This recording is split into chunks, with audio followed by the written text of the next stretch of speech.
Mr. Bennett, after years of loyalty, love, and sacrifice, my wife decided to crawl back into the arms of her abusive ex-husband. And worse, she expected me to quietly accept it. She didn't hide it. In fact, she flaunted it, announcing she'd be spending an entire month with him, like it was her right. But what she didn't know was that I had been watching, listening, preparing. This is not just another tale of infidelity. This is a story of calculated revenge. I didn't shout. I didn't fight. I simply handed her exactly what she asked for and took everything she didn't expect to lose. By the time she realized the game had changed, it was too late. The money, gone. The house, not hers. The car, sold. Her daughter's college dreams, crushed. And while she ran into the arms of the man who once broke her, I flew to paradise. Free, untouchable, and unapologetic. This is my story. This is justice. And this is what happens when betrayal meets a man who knows how to strike back without ever raising his voice. If you've ever been lied to, manipulated, or taken for granted, stay with me, because you're about to witness what real consequences look like.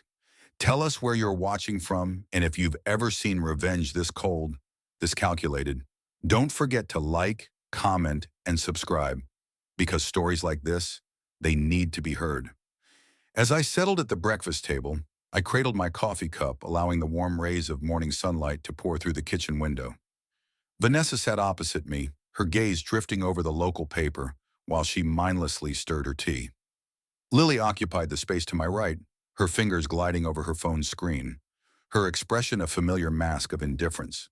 The soft clinking of utensils mingled with the occasional rustle of the newspaper, creating a delicate symphony that filled the room. After 5 years of marriage, our mornings had settled into a rhythm that felt both reassuring and delicate. Vanessa had endured a myriad of challenges long before our paths crossed. The dissolution of her marriage to Derek unfolded like a harrowing tale, fraught with turmoil and despair. A tumultuous struggle she had to navigate after his arrest for assaulting her in the throes of one of his drunken outbursts. It etched scars, some apparent, others hidden from view. She seldom mentioned those times, yet the strain that seeped into her voice at the mere mention of his name conveyed volumes.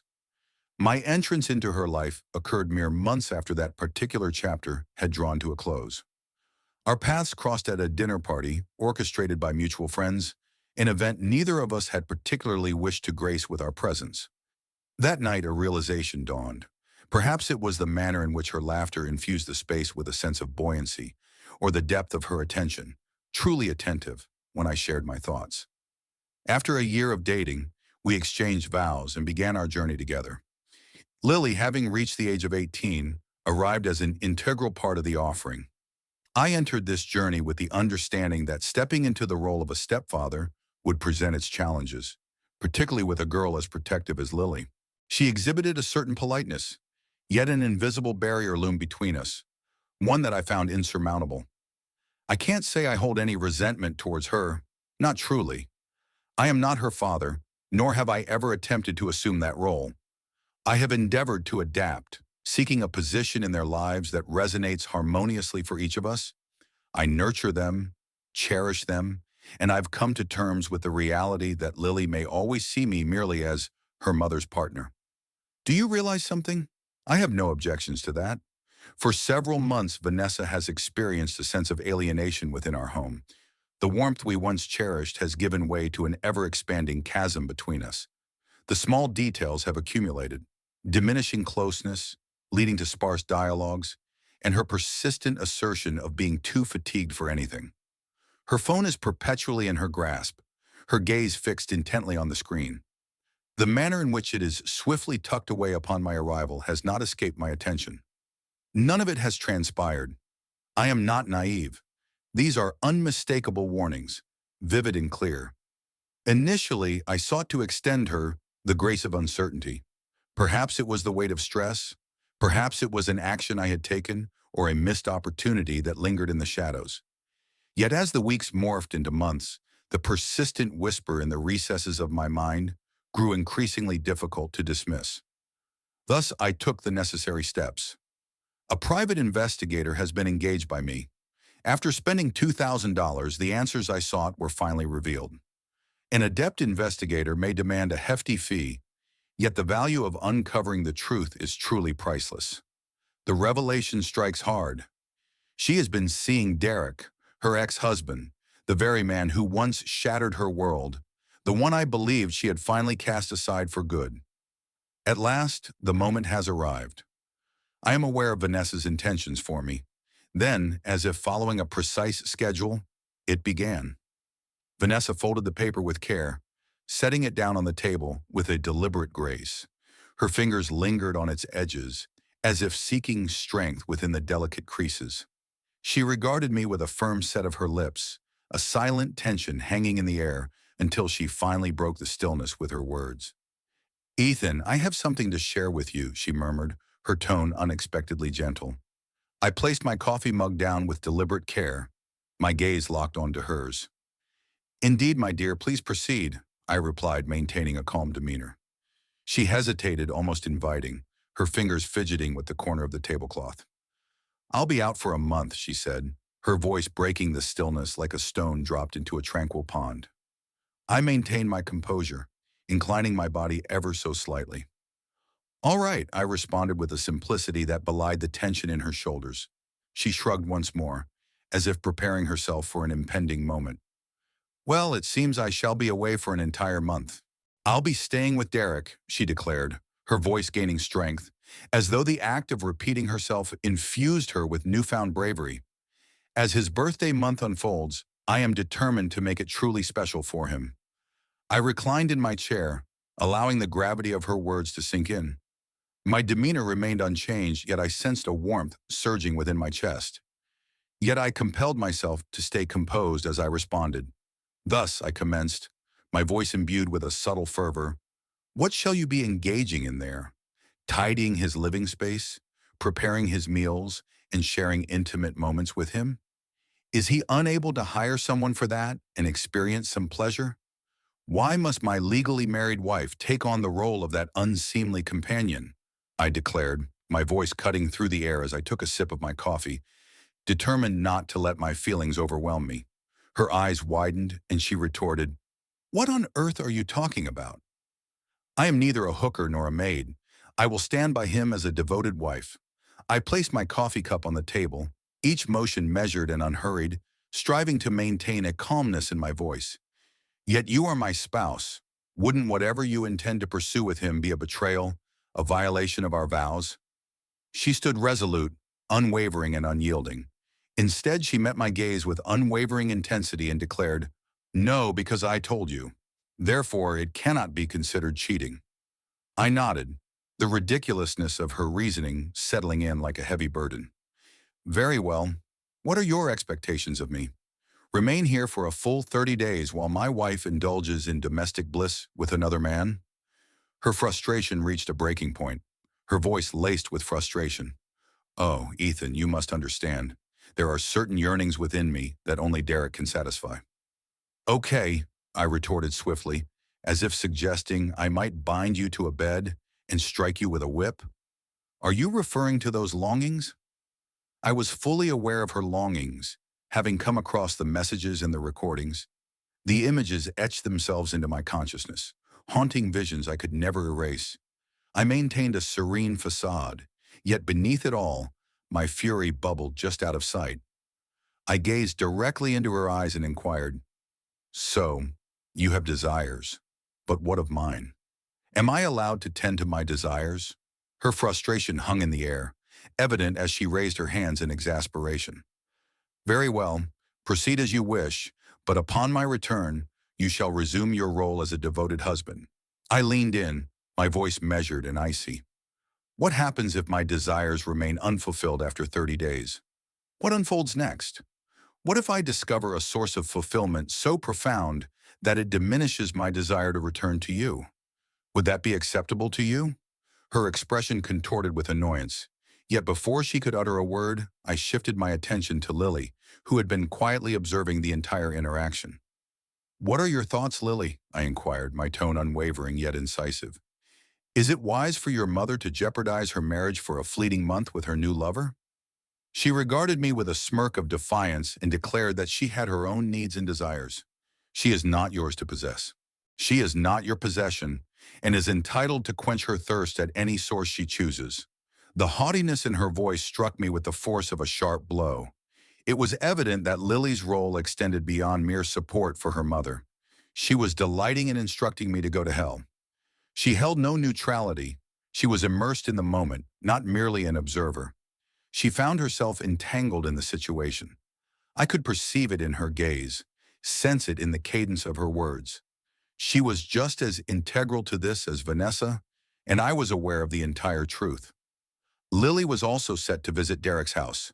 The notion coiled within me, stirring a tumult in my core, yet I maintained an unyielding facade. I lifted my hands high, an unmistakable sign of capitulation. As both of you are eager for this to unfold, I shall not stand in the way of the greater vision. Vanessa's lips curled into a smile, a smug, satisfied expression that pierced deeper than her words ever could. Yet I had more to say. In a composed and measured manner, I proceeded, nonetheless, Vanessa. I request that you sign a document affirming our separation for the next 30 days, both officially and legally. I shall not bear any financial or other responsibilities for you or your daughter during that period. I shall be liberated to pursue my whims and tend to my yearnings. Vanessa fixed me with a piercing gaze. Her tone was laced with skepticism. Could you explain how that functions? I reclined in my chair, maintaining an air of tranquility and poise. I shall contact my attorney immediately. He will prepare the required documents, and we can head to the court tomorrow to formalize everything. Uncomplicated. I halted, allowing the gravity of my words to linger before injecting a hint of sarcasm. Thus, I am merely paving the way for you. You have the freedom to spend time with Tom, Dick, or Harry over the next 30 days, and it won't be considered cheating, as we will be apart. A subtle smirk played at the edge of my lips as I pressed on, and I, in response, can see my desires fulfilled, with no obstacles in my way. Her eyes narrowed even more, a glimmer of suspicion dancing across her features. Is there something I might be overlooking? What compels you to take this action? I stood up gradually, casting my gaze upon her with a sense of unwavering confidence. Your words, Vanessa, have unmistakably conveyed that you would not have held back. Therefore, I find no reason to hinder your progress. With a subtle, measured smile, I recognized this moment as a chance to fully embrace my desires. Lily smiled with a hint of satisfaction and remarked, "Mom, it's a good idea." I was unaware that Ethan had the capacity to offer you such support. I faced her, countering her arrogance with a serene smile. Ah, you truly have no inkling. Silently, I exited the room, my phone already gripped firmly in my hand. I called my attorney Miller and kept it straightforward. Just do it. As the afternoon unfolded, my attorney Miller occupied a chair opposite Vanessa in our living room, documents arranged meticulously before her. Without so much as a glance at the documents, she seized the pen and signed with a flourish, her confidence emanating from each deliberate movement. I reclined, observing her, and as she finished, a faint smile played upon my lips. It is complete now, I stated calmly, and it will be finalized by tomorrow. That evening, I informed Vanessa of my plans to venture out for a drink. I chose not to elaborate or offer justifications. I merely walked away. I was not inebriated upon my return hours later, yet I deliberately ensured my arrival was sufficiently late to evade any encounter with her. The following morning, we found ourselves within the confines of the courtroom.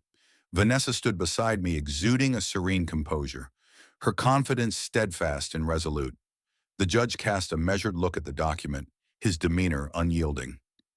"Mrs. Vanessa Wilson, have you had this document reviewed by your attorney?" he inquired, glancing up from the papers. "In the coming 30 days, your husband will not bear the responsibility for the financial support of you or your daughter, and he is free to pursue his own interests as he wishes. Are you comfortable with this?" She nodded, her agreement immediate and unwavering. "Indeed, Your Honor." The judge nonchalantly shrugged his shoulders and replied, "Okay." That evening, Vanessa moved about the bedroom with a fervor that I hadn't witnessed in months, her bags being filled with purpose and determination. Her face radiated joy, a vivid counterpoint to the unease that had permeated our home in recent days. I lingered by the door, arms folded, observing her with an air of indifference. She gazed up at me, her enthusiasm overflowing. "Ah, I appreciate it, Ethan. I cannot express the depth of my happiness. I promise to make amends when I return." Her words teetered on the edge of absurdity, yet I maintained my poise. I offered a faint smile and responded, "Oh, there's no need to concern yourself with that. I will ensure that my happiness is a priority." With that, I pivoted and strode away, my steps resolute, yet my mind a tempest of swirling thoughts. All was in place, each nuance meticulously considered. The moment had arrived to put the plan into action. I have consistently taken pride in my identity as a man of reason, one who maintains a steady grip on emotions and directs attention toward logical resolutions. Yet today, as I stood there, an unfamiliar ache washed over me, a sense of loss nibbling at the fringes of my determination. Vanessa was not the only loss I had endured. It was an essence more profound, an enigma more challenging to articulate. Yet it was evident that she had shattered our marriage long before this moment arrived. Every ounce of effort I devoted to assisting her daughter, all the time, energy, and resources I invested in the hope of easing their burdens, now feels utterly squandered. The new car I purchased for her daughter, that substantial college fund I toiled endlessly to create, it all came to naught. And for what purpose? For her daughter to confidently assert that I do not possess her mother? It is quite disappointing. Yet when has existence ever guaranteed an easy journey? The third law of motion, as articulated by Newton. Every action begets a corresponding and contrary reaction. The essential truth of the universe remains steadfast, and now I am determined to demonstrate it through my response. As the evening descended, Vanessa departed with her daughter to join her ex-husband Derek. I took a moment to wave them goodbye, a final farewell lingering in the air. They were entitled to witness that farewell.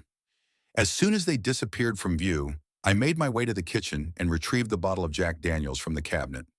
I filled my glass generously, dropped in a handful of ice cubes, and savored a delicate sip, allowing the soothing warmth of the spirit to glide down my throat. In that moment, it was the sole fragment of familiarity that remained. With a determined breath, I lifted the receiver and dialed the number. The moment had arrived. "It is all complete," I declared, my tone unwavering. "Let us commence the performance." As dawn broke, I arose with a well-defined strategy in mind. The initial loss was the vehicle I had purchased for my wife's daughter. It was a Honda, a vehicle that had captured her affection at first glance, despite her complaints about its hue. She remarked that it wasn't her favorite, yet that was of little consequence now. Unfortunate circumstances. She was now free to choose any color she desired for her next car, and with a bit of luck, her father Derek would be able to purchase it for her. Then I shifted my focus to my wife's car, the one she cherished deeply. She had always paraded it, behaving as though it were the finest gift I could ever offer her. Such a pity. She never acknowledged the man who labored endlessly to provide her with everything she desired. For the upcoming 30 days, Derek will take care of her transportation needs. I shall no longer be the source of that solace. The house loomed large, almost overwhelmingly so for them. Over the years, I had listened to their complaints about it often enough. Conversations often drifted toward their desire for something more intimate, a space that exuded warmth, reminiscent of the home Derek possessed. Since they are already residing in one, it seems only fitting to make that arrangement permanent. It seems unlikely that they will revisit this particular matter in the near future. As the day drew to a close, I found myself in possession of what I sought, $2 million securely nestled in my offshore account. Enough with the sacrifices. At last I was free to pursue my desires, unencumbered by any obstacles or constraints. 3 days slipped by, and the stillness enveloped everything in a serene embrace. Yet again the phone rang. It was indeed Vanessa. Her voice trembled, as if she were striving to maintain her composure. Yet the underlying panic was unmistakable. I dialed the number for the house, yet there was no response. Where might you be? A smile crept across my face, the irony unmistakable. I lifted my drink, savoring a deliberate sip, and without hesitation, I responded, nurturing my aspirations. With that, I concluded the call, severing the connection before she had a chance to reply. As the sun dipped below the horizon, my phone vibrated incessantly, a relentless chorus of notifications. Initially, it was Vanessa, followed by Lily. Both were incessantly reaching out. Their fury was palpable, and a sense of frantic energy surrounded them. I had a strong intuition about the reason. By now, they surely must have received the notifications from the bank. The shared account lay barren, the savings for college vanished. Their voices carried a palpable shock, and in that moment, I grasped the reason behind it. Unbeknownst to them, a force had struck with unexpected ferocity. Yet I find myself pondering how I could possibly tend to my desires when every last penny was ensnared within those accounts. Yet I hesitated to respond right away. The incessant ringing persisted, yet I chose to remain silent. Allow them to linger in their thoughts, to sift through the chaos I had created. After 3 interminable days of relentless ringing, I finally resolved to pick up the phone. "Greetings, Vanessa. How have you been?" I spoke, my tone steady, bordering on nonchalant. "Apologies for my absence. I was preoccupied with fulfilling my own desires and, as a result, missed your calls." She unleashed her thoughts without restraint. The barbs, the allegations, the manipulative pleas. They surged forth in an unyielding cascade, a cacophony of nonsensical chatter, accompanied by a few bewildering statements that had me questioning reality itself. Yet, truthfully, her anger was entirely justified. I had no anticipation of receiving sympathy. I remained seated, absorbed in the moment, anticipating her conclusion. As her voice faded into stillness, I understood that the moment had arrived. It seems this moment isn't quite right for a conversation. Farewell. I ended the call before she had the chance to speak again. It persisted for 5 days, 5 consecutive days of her cries echoing through the line, each call ending with my abrupt hang-up, her desperation escalating with every ring. At this juncture, it had become nearly inevitable. Yet on the 6th day, as I gathered my thoughts, a distinct change became apparent. She was not raising her voice, she wasn't directing her anger towards me. Rather, a serene quality enveloped her voice. She inquired, "What prompted you to remove all the money?" I reclined, savoring the moment as I contemplated my response. Indeed, residing in a luxurious 5-star hotel in Jamaica comes with a hefty price tag. How can I make the payment without depleting the college fund for your daughter that I contributed to? What is this? That was the vacation I had always envisioned. How could you betray me in this way? She was seething with rage. My wish was for you to stay true to me. The outcome was far from favorable. Thus, I found myself with a delightful alternative, a vacation in Jamaica, accompanied by a youthful blonde Russian woman. Vanessa's voice trembled with rage as she unleashed her scream. "Your actions will not go unpunished. When I return, you will face the consequences." Her rage radiated from the phone, searing its way through the line. To be honest, it didn't affect me at all. I had anticipated it. She had a tendency to overreact to things, as she always did. The familiar tale unfolds once more. Yet it was not the sort of feeling I wished to confront at this moment. I found myself disinclined to engage in a confrontation. Not alongside her, alone. I inhaled deeply, my grip on the phone growing firmer. "I suppose you're feeling angry," I remarked, my tone steady, perhaps unnaturally so. This isn't the sort of feeling I wish to confront at the moment. Before she had the chance to utter another word, I decisively pressed the end call button. Her threats had run their course, and further intimidation was unnecessary. Not today. Almost a month had slipped by, and now the moment had arrived to transition into the next stage of my strategy. As I stepped onto the plane, a distinct purpose guided my thoughts. This journey was far more than a mere escape. No, this was something grander. Thailand. During my tenure as a software analyst, I often received proposals for a partnership at a firm in Bangkok. In that moment, I dismissed it, sensing no desire for anything beyond what was already present. Yet here I am, unanchored by the ties of home, with nothing of significance remaining. I thought to myself, why not seize the moment? Thus I had embraced their proposal, and here I found myself, en route. The journey by plane stretched on, Yet it afforded me the opportunity to ponder, to delve into the myriad experiences that had brought me to this moment. As the wheels made contact with the ground, an unexpected wave of relief washed over me. My decision was final. I had progressed forward. Upon my arrival in Bangkok, I felt the vibrant energy of the city enveloping me. I powered on my phone and promptly dialed my attorney Miller. She is set to return today. Kindly present her with my gift. The moment had arrived for all to be revealed. As the evening wore on, Vanessa and Lily made their way back to the place they once referred to as home. My mind wandered to the expressions that would grace their faces upon discovering what lay in store for them. A man stood at the door, patiently awaiting his turn. He drew near with a serene sense of professionalism. "Greetings. Are you Mrs. Vanessa Wilson?" he inquired. She nodded, her expression a blend of uncertainty and apprehension. "You have been officially notified." He extended a manila envelope towards her, then took a step back, capturing the moment with a snap of his camera before departing in silence. The image, that fleeting moment frozen in time, remained the most remarkable sight I had encountered in quite some time. There she stood, Vanessa clutching that envelope, her expression faltering as tears began to stream down her cheeks. And Lily! She lingered next to her, a look of disbelief etched across her face, her gaze sweeping over the driveway. "Hey man, have you seen my car?" she inquired, her voice trembling slightly. As I anticipated, the phone call commenced. I allowed the calls to go unanswered, biding my time until I found solace in the confines of my hotel room, where I finally reached for her number. No words were necessary on my part. She answered almost instantly, and before I could utter a single word, she erupted. "Your character lacks honor. There's a twinge of envy when it comes to Derek. Your ego proved too much for you to manage." Her voice pierced the air, a relentless cascade of barbs, the familiar refrain of every unfaithful spouse cornered in their deceit. I refrained from interrupting her. I remained utterly unperturbed. "I have just listened." This time, I refused to let the call end. I was not fleeing from it. I stood patiently, anticipating my moment to arrive.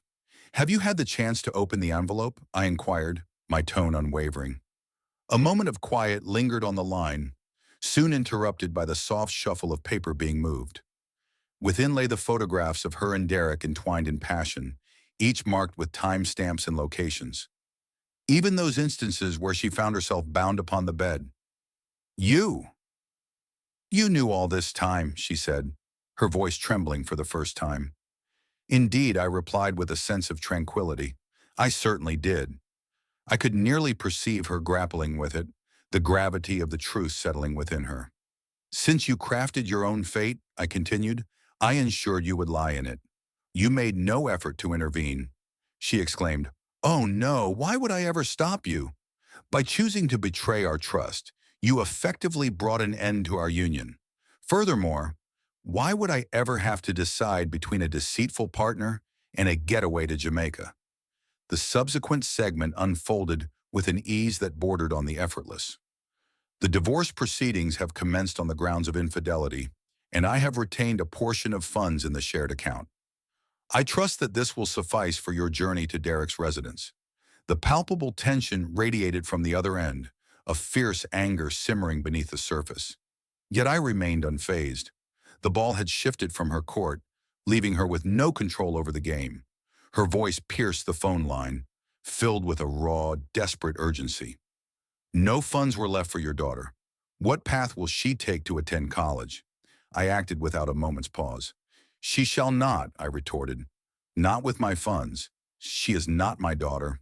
Her actions have consistently demonstrated that truth. She has the opportunity to attend college funded by her father's resources."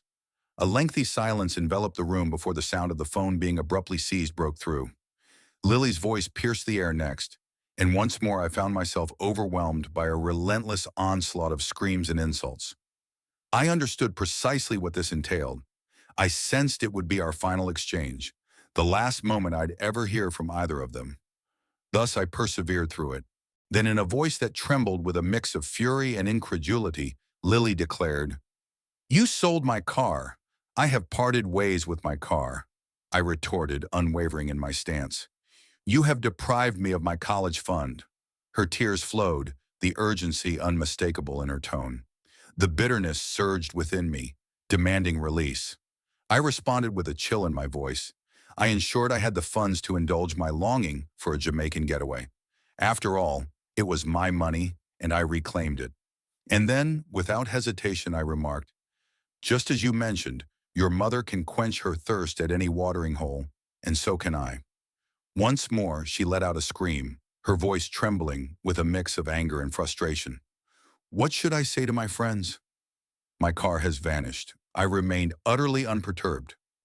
Inform them that your unfortunate stepfather sold it to finance his trip to Jamaica, and now I am returning to reside with my biological father for the winter. A sharp intake of breath echoed from the other end before Vanessa swiftly reclaimed the phone. Her voice oozed with accusation. You took our money without permission. I will contact the authorities. Text. Please proceed, I urged. My demeanor is entirely serene. You executed that legal document that absolved me of any financial obligation to you. In a mere span of 30 days, I found myself depleting my funds, and now here I stand, utterly broke. I find myself without any funds. She retorted without hesitation, the weight of her disbelief palpable in her voice. Are you asking me to accept that as truth? A smile graced my lips. I never sought your belief, yet in the courtroom, I shall demonstrate the truth of my words. I concluded the conversation with a serene, definitive tone. For any additional correspondence, kindly reach out to my attorney. The envelope contains his number. Wishing you a wonderful day, Vanessa. In the days that followed, I sensed that Vanessa would resist the divorce, yet I felt assured in my attorney Miller's skill to navigate the situation. Vanessa asserted that I was aware of her cohabitation with her former husband and had given my consent. My attorney subsequently showcased the images, complete with timestamps and location details, which were captured prior to the stipulated 30 days. My attorney Miller stated, Your Honor, the reality that Mrs. Wilson was already involved with Mr. Bennett prior to these 30 days clearly constitutes cheating, as Mr. Wilson was oblivious to her unfaithfulness. The assertion that my client was aware in advance and consented to her infidelity with her ex-husband is untrue. She deceived her husband, shattering the trust that once bound them. Moreover, my attorney swiftly demonstrated that I had exhausted every single dollar on getaways to Jamaica and the Cayman Islands. All the receipts, all the invoices, everything in between, everything was above board. In addition, Mrs. Wilson relinquished her financial responsibilities during the 30-day period she spent with her ex-husband. The judge, however, was far from naive.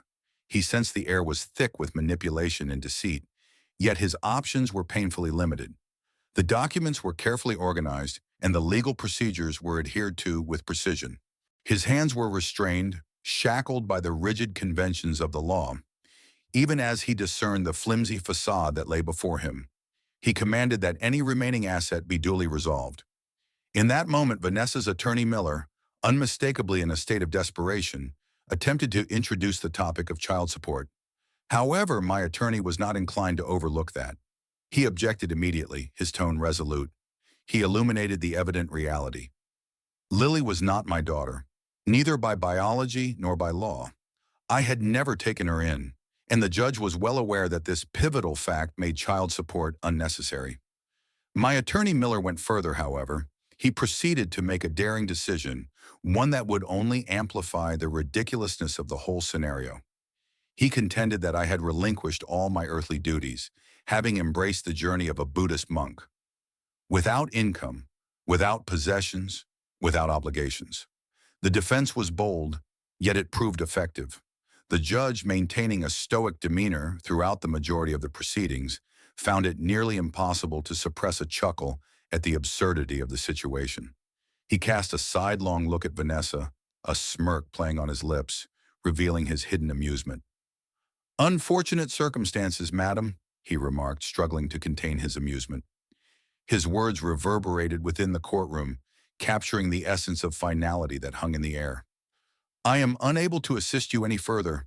The divorce has been finalized, and the funds from the joint account are to be allocated to Vanessa." A month following the divorce, I discovered that Vanessa and Lily had taken up residence with Derek. The truth, however, diverged significantly from the idealized image they likely imagined. The family they envisioned was far from the reality they faced. Indeed, it was a recurrence of the harmful, oppressive pattern that Vanessa had tirelessly sought to break free from. In a haze of intoxication, Derek unleashed his fury upon Vanessa once more, echoing the dark patterns of their past together. It seems that Vanessa had a penchant for the more intense experiences. And what of Lily? She stood as a quiet observer, rendered helpless against the unfolding events. Vanessa found herself unable to part from him. She found herself adrift, with nowhere to turn and no safety net to catch her. She found herself ensnared, imprisoned within the same haunting nightmare that had once consumed me. Lily now either walks to school or takes the bus. Gone are the days of indulgence. Gone are the effortless journeys. The solace they once relished had vanished. What about Derek? My retribution against him was never intended to be brutal. It was straightforward. I presented him with what he desired. Now he found himself responsible for nurturing and providing for his new family, his wife for the next 30 days and her daughter. Allow him to face the repercussions of his choices. Allow him to confront the consequences of the chaos he has wrought. I had bestowed upon him precisely what he yearned for, yet it demanded a cost. At times, one must tread lightly when it comes to desires. Perhaps it will come to you. Esteemed listeners, we invite you to share your reflections in the comment section below. Remember to express your appreciation, share with others, and subscribe for more content.